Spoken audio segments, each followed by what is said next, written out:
penyimpangan, penyesatan yang seperti Pak Erik sampaikan ini juga ditegasi dan dikerasi oleh yang disebut ulil amri. Jadi ulil amri yang punya kewenangan untuk memberikan efek jerah kepada pihak-pihak seperti Pak Erik ini, sehingga tidak menjadi menjamur ataupun menjadi doktrin yang akhirnya akan menjadi pembenaran. Hal yang nggak benar tapi digoreng dan itu dibiarkan, itu akan menjadi pembenaran. Kata siapa ulil amri berwenang untuk menghalang-halangi orang seperti saya? Kata siapa, Bu? Kata siapa lagi kalau bukan kata Tuhannya Rasulullah Muhammad, ya. Saya kan baru lahir, saya hanya sekedar mengutip apa yang disampaikan. Itu juga kalau Anda mengaku membaca ya tentang segala firman Alkitab ataupun wahyu yang disampaikan kepada Rasulnya. Gitu. Jadi untunglah Anda hidup di mana ulil amri itu belum terbentuk, ya. Andai ulil amri itu terbentuk, maka fatwa dari ulil amri yang menyatakan Anda itu membawa penyampaian penyesatan ataupun pemurtadan apa dan sebagainya, itu akan ditegasi dan dikerasi dan Anda akan dibawa ke mahkamah gitu. Ya, tapi Allah mengatakan bahwa inna rabbaka huwa a'lamu biman dhalla an sabili. Sesungguhnya Tuhan kau dia lebih mengetahui siapa yang telah sesat dari jalannya. Jadi kalau ada yang mengatakan saya atau Ahmadiyah sesat di luar Islam, ya, maka itu sudah mendahului Allah dan Rasulnya, ya. Sedangkan Anda kan bukan Rasulnya, bukan khalifah, apalagi Tuhan. Kalaupun merujuk kepada Tuhan, ayat mana? Kenapa ulil amri itu belum terbentuk hingga detik ini? Karena bercerai-berai. Yang mengklaim dan yang diklaim alim, ya, alim ulama maupun alim umara, itu kerjanya hanya berpecah belah, ya. Hanya sibuk dengan egonya masing-masing, ya, dengan memilih untuk tidak bersatu. Padahal andai para alim ini, ya, para pakar ini bersatu, duduk bersama, ya, minimal yang dilakukan itu yang urgent saat ini adalah pemilihan khalifah. Jadi ulil amri lah yang memfatwakan siapa yang berhak dan layak untuk memimpin gitu, ya.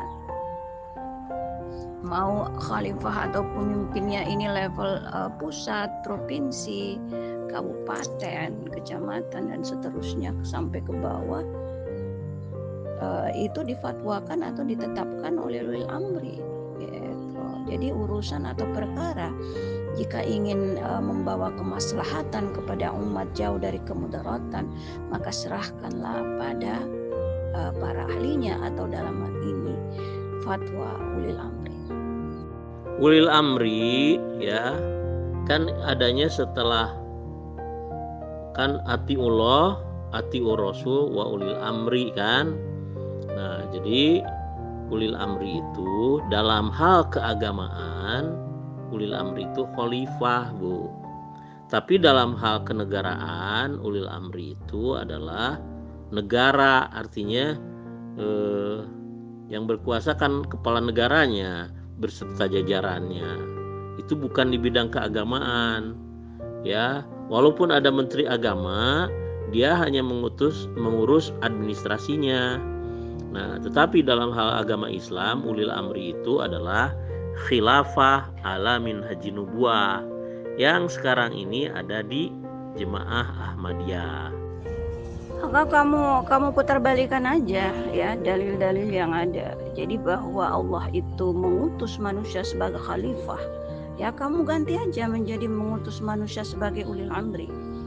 Dan di kalimat atiullah wa atiur rasul wa ulil amri minkum, kamu ganti menjadi wa khalifah, ya, minkum, gitu.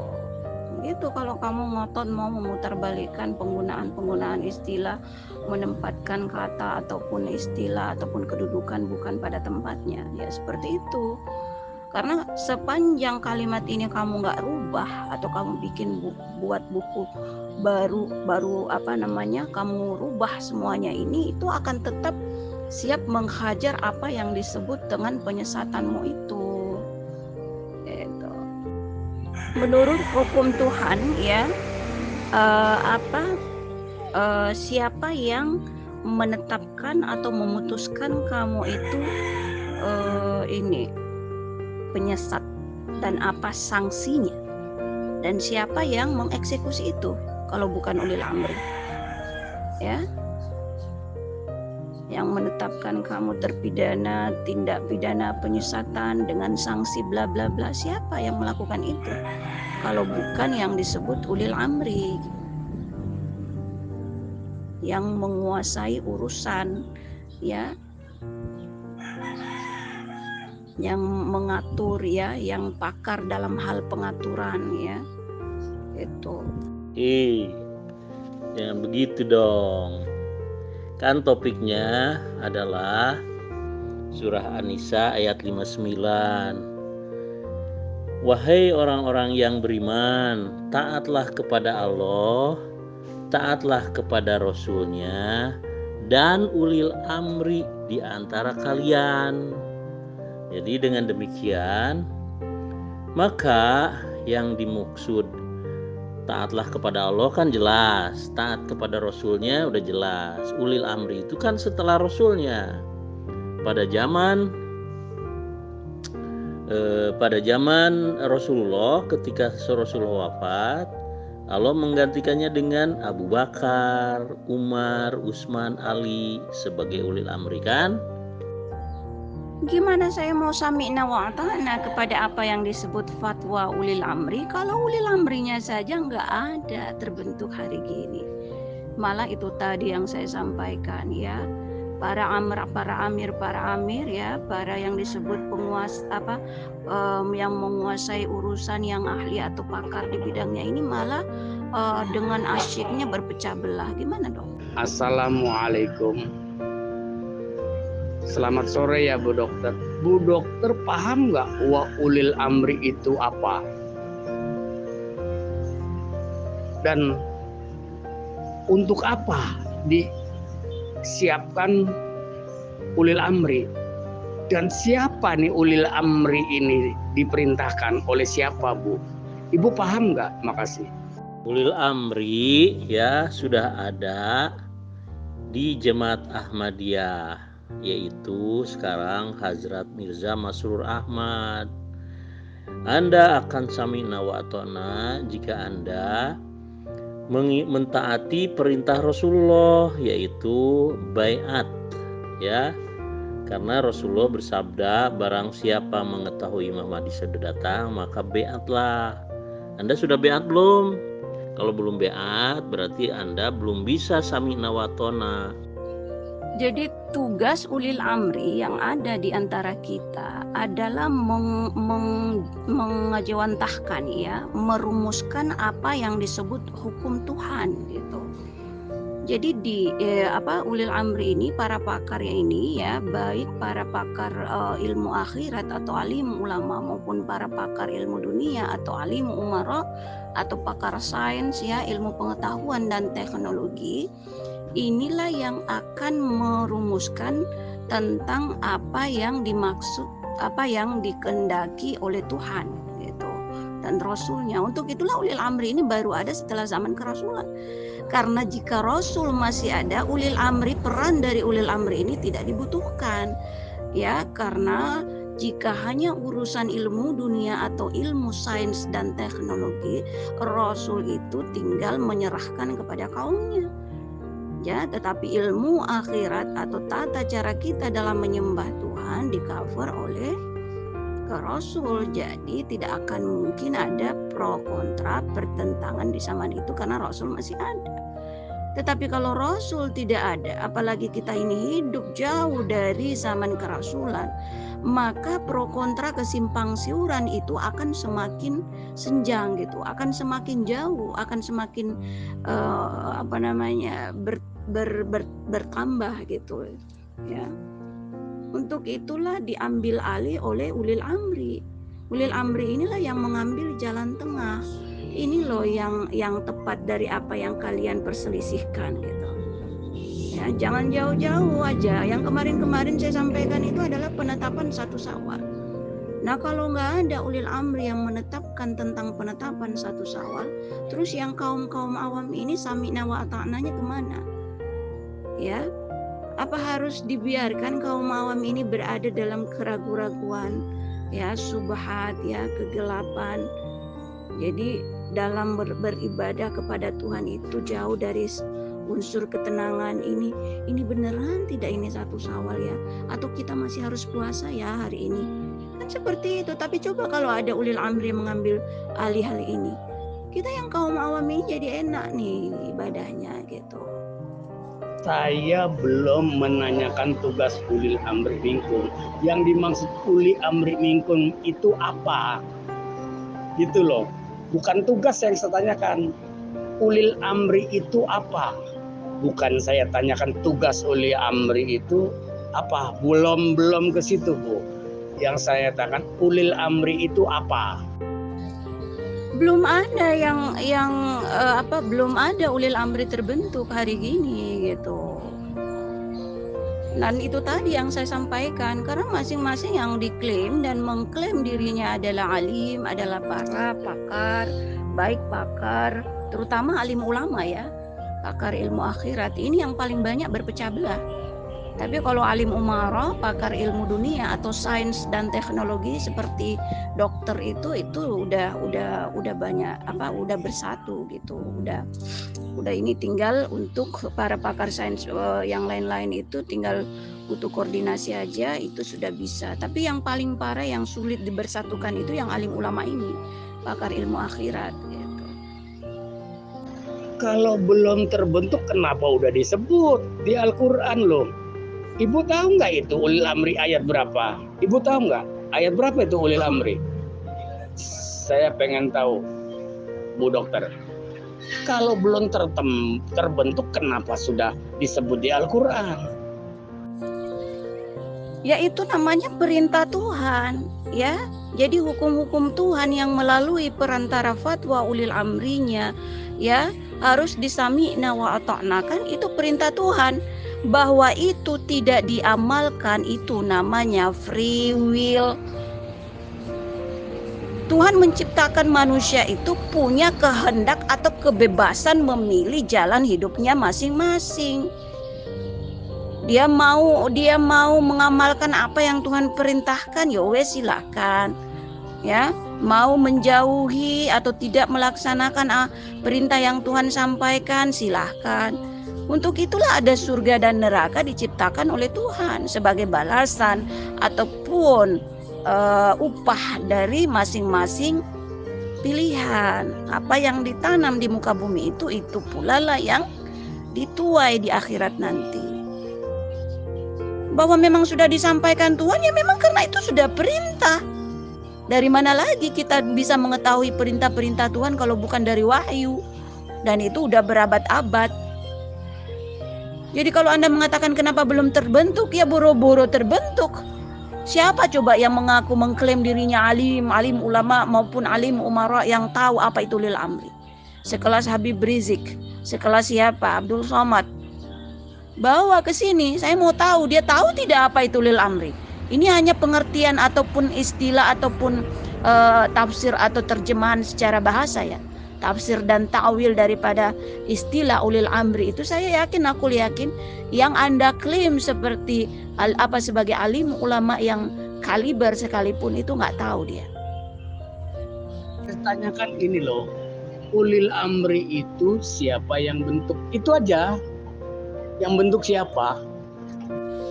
Ya gampang caranya terbentuk itu yang mengaku amri itu ya, mengaku alim ulama dan alim umara itu bersatu, itu aja. Jangan berpecah belah. ya duduk bersama, berijtihad, merumuskan, memfatwakan apa yang menjadi pro kontra, kekisruhan, huru-hara atau hal-hal yang masih bersifat subhat di kalangan kaum yang awam. Jadi syaratnya ulil amri itu terbentuk, ya bersatu. Para alim ulama dan alim umara bersatu, duduk bersama, musyawarah mufakat.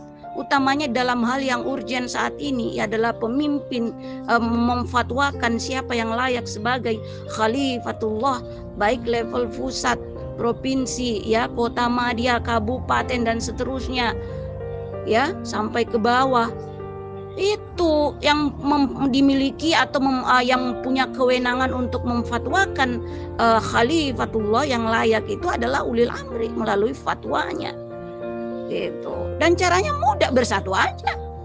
Jadi siapa yang Anda klaim atau mengklaim dirinya alim ulama, bersatu. Siapa dengan alim pakar ilmu pemerintahan, ya, bersatu di dalamnya. Semua merumuskan siapa yang layak jadi presiden, yang layak sebagai bupati, yang layak sebagai wali kota dan sebagainya, seterusnya hingga ke bawah. Woi, ulil amri itu bukan khalifah, bukan pemimpin. Waduh.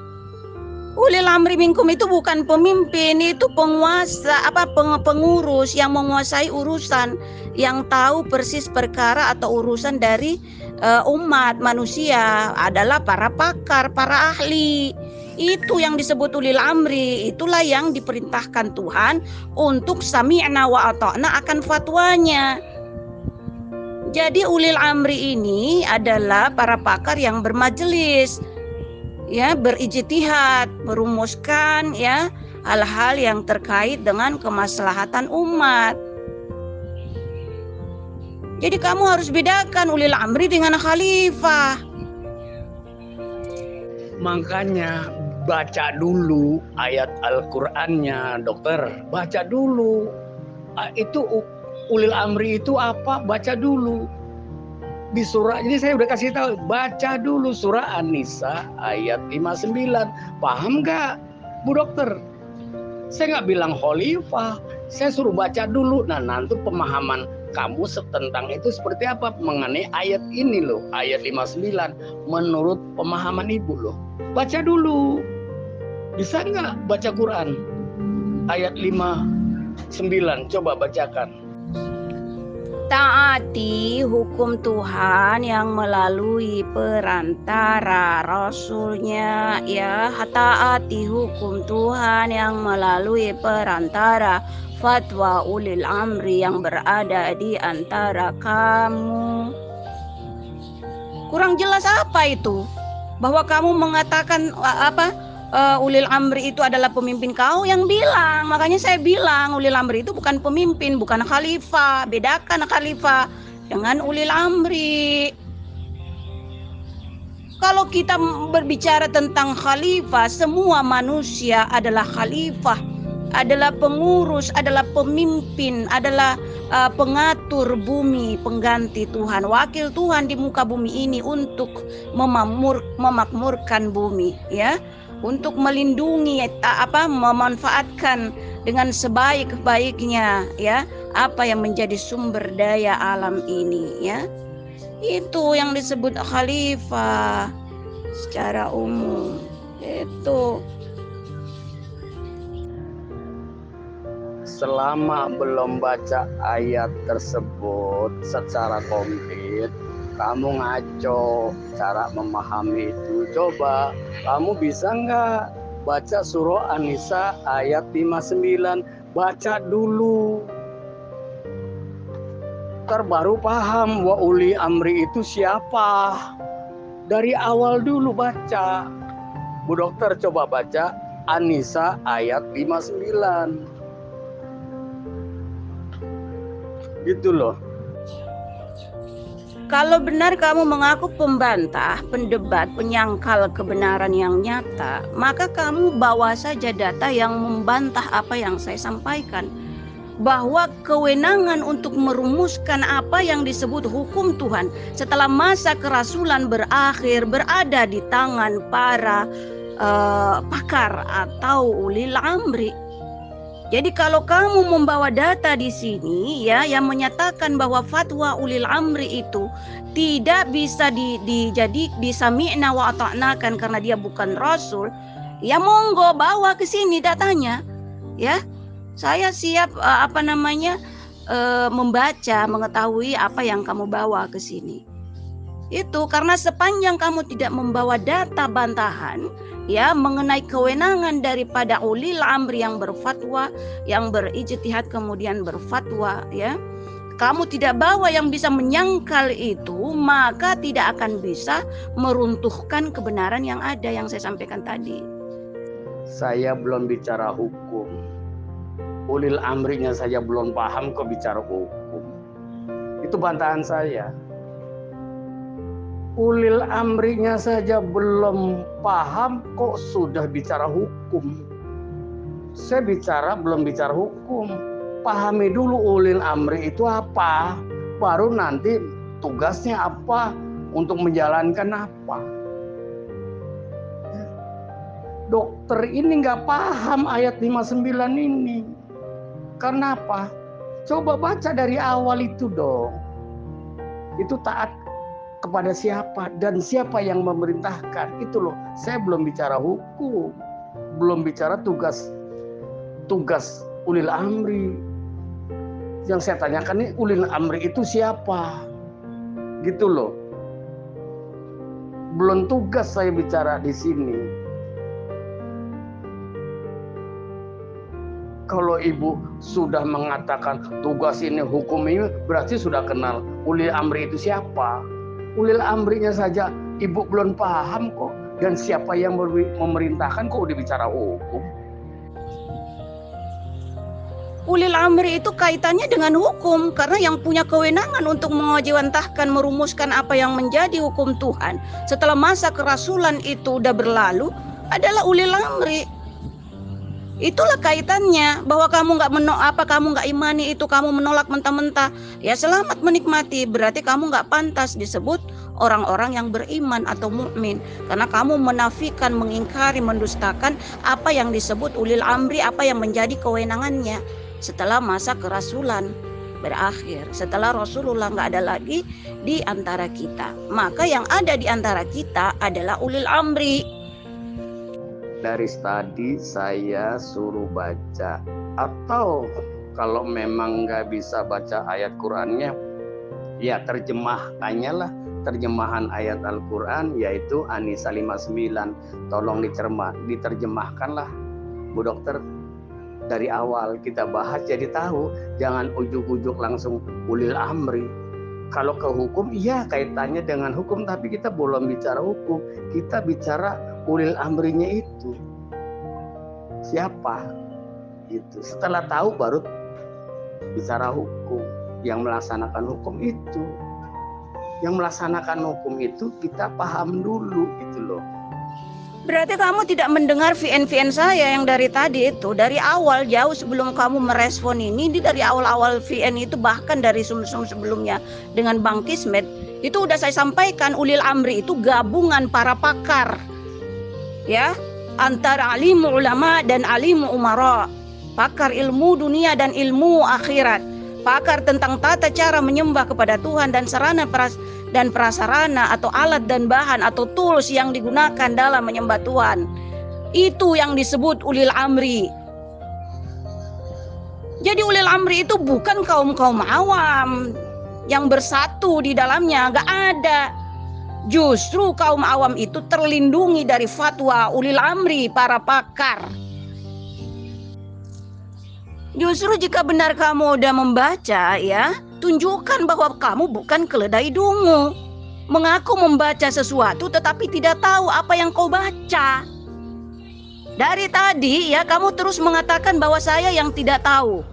Ya, saya yang tidak membaca makanya tidak tahu. Kamu mengaku sudah membaca, kamu mengaku sudah tahu, tapi tidak ada pemberitahuan yang kau sampaikan di sini. Boro-boro mau membantah apa yang saya sampaikan, apa yang saya ketahui, apa yang saya sudah baca. Dari tadi kan menjelaskan tugas, bukan menjelaskan sosok uli amrinya itu apa. Ini kamu mulai duluan ya. nggak tahu apa yang dibicarakan. Dokter kok seperti ini, dokter palsu ini. Sama aja kalau saya bilang dokter itu adalah pakar ilmu kedokteran, ya, hukum-hukum kedokteran.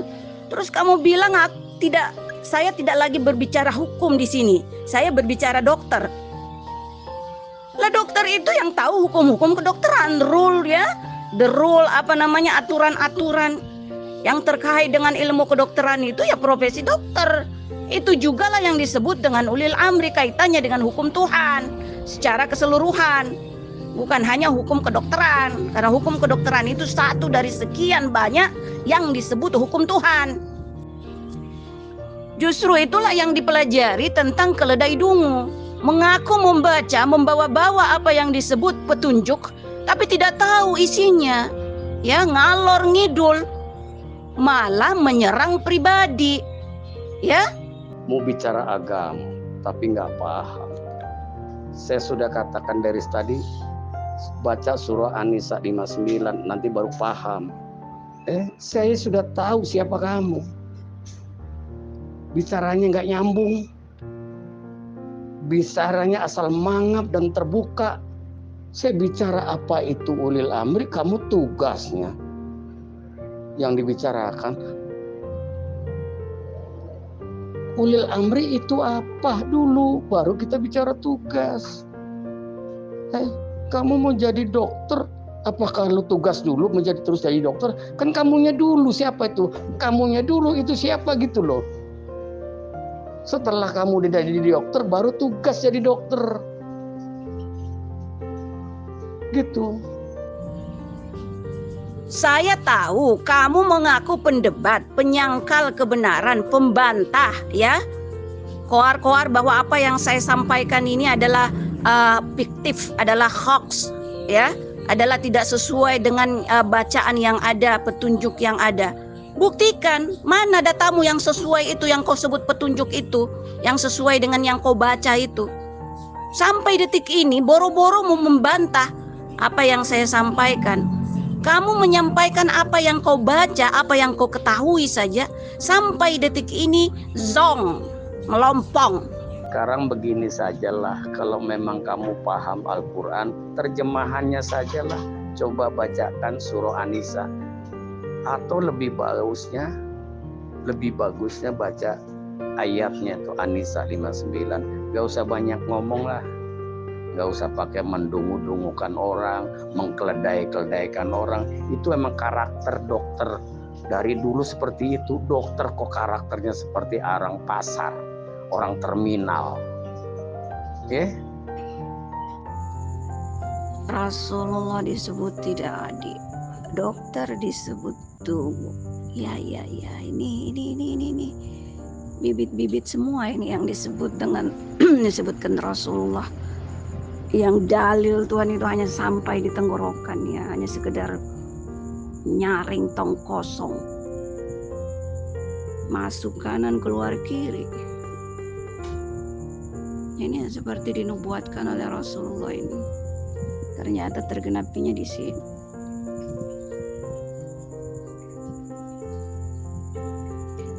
Petunjuk atau kebenaran, kebenaran yang saya sampaikan terkait dengan apa yang disebut ulil amri, ya wes, saya tinggal ketik aja supaya kamu membaca.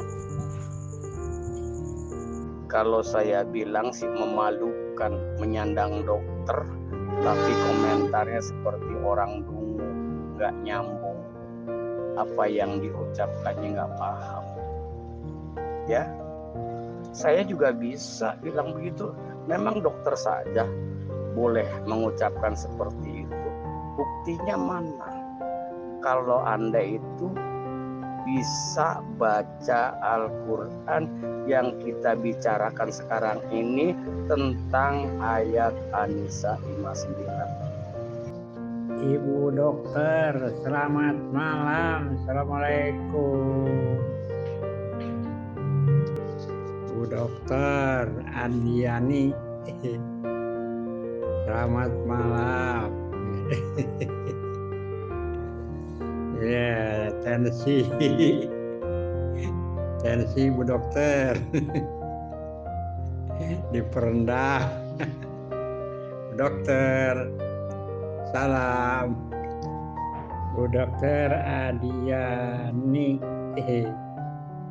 Mari kita berbincang santai di sini ya. Tenang aja ya. Dokter, gimana? Apa kabar? Kabar gimana? Coba jawab nih. Ya, berbincang-bincang nih dengan Unang. Dengan Abah Unang. Bu Dokter Adiani. Mari kita berbincang santai di sini ya. Tenang aja ya. Dokter, gimana? Apa kabar? Kabar gimana? Coba jawab nih. Ya, berbincang-bincang nih dengan Unang. Dengan Abah Unang. Maling teriak maling, anjing menggonggong kafilah berlalu. Emang ngaruh. Waalaikumsalam warahmatullahi wabarakatuh. Salam sapaan pujian penghormatan, rahmat dan berkah dari Allah senantiasa menyertai Abah Unang jika Abah Unang mau. Ya, dosis vaksinnya Abah Unang itu masih abal-abal, gak mungkin naikin tanduku, apalagi tensiku. Mau bincang-bincang apa lagi? Kan udah dibuatkan bahwa ada 70-an lebih sekte non-Islam, gerombolan-gerombolan celaka dari kaumnya Rasulullah edisi penutup, Rasulullah Muhammad. Ya, ada 70-an lebih golongan-golongan atau gerombolan wainun, gerombolan yang celaka. Non-Islam gak selamat. Akidahnya musyrik, akhlaknya kafir. Ya, ahli sunnah ad-dajjal wal jamaah. Gitu. Padahal saya dari tadi itu siap pasang telinga ya, siap membaca apa yang dia sebutkan ya, hasil dari apa yang dia baca. Bahkan saya sampaikan, silahkan didebat ya, dibantah, tunjukkan datanya, data bantahannya. Tapi sampai detik ini nggak ada, malah justru menyebut saya AIUEO.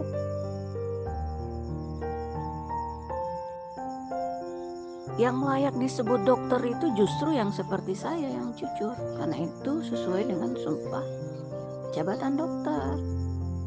Makanya saya tidak mau ya membawakan hoax. Salah satu contohnya terkait COVID-19. Ya, saya tidak pernah sampai mengkriminalisasi virus, memfitnah virus, mengajukan hal yang dusta terkait COVID-19, karena saya dokter. Jika benar menyampaikan sesuatu itu dengan hikmah, maka itu pasti dengan keras dan tegas membedakan yang hak dan yang batil. Berani menegaskan bahwa perpecahan dari kaumnya Rasulullah Muhammad itu, terpecahnya itu dalam artian Islam dan non-Islam. Ya, gerombolan celaka dengan umat yang selamat. Ahli surga dan ahli neraka, itulah perpecahan yang dimaksud. Sebagaimana perpecahan yang terjadi pada kaum dari Rasulullah sebelumnya.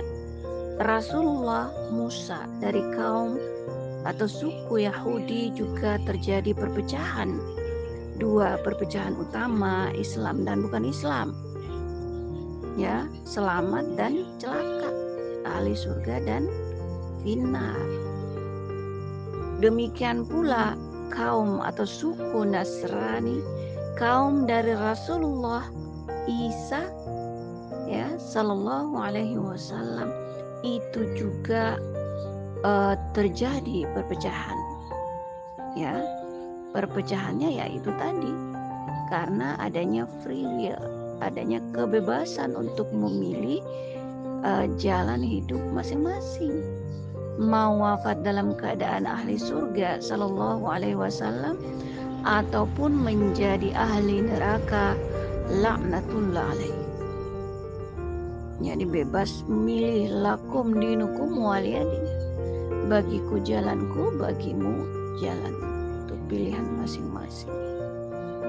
Demikian pula bagi yang memilih berfirqah-firqah, bersekte-sekte ya, maka itu juga termasuk finnar, tidak akan termasuk golongan atau kaum atau umat dari Rasulullah Muhammad.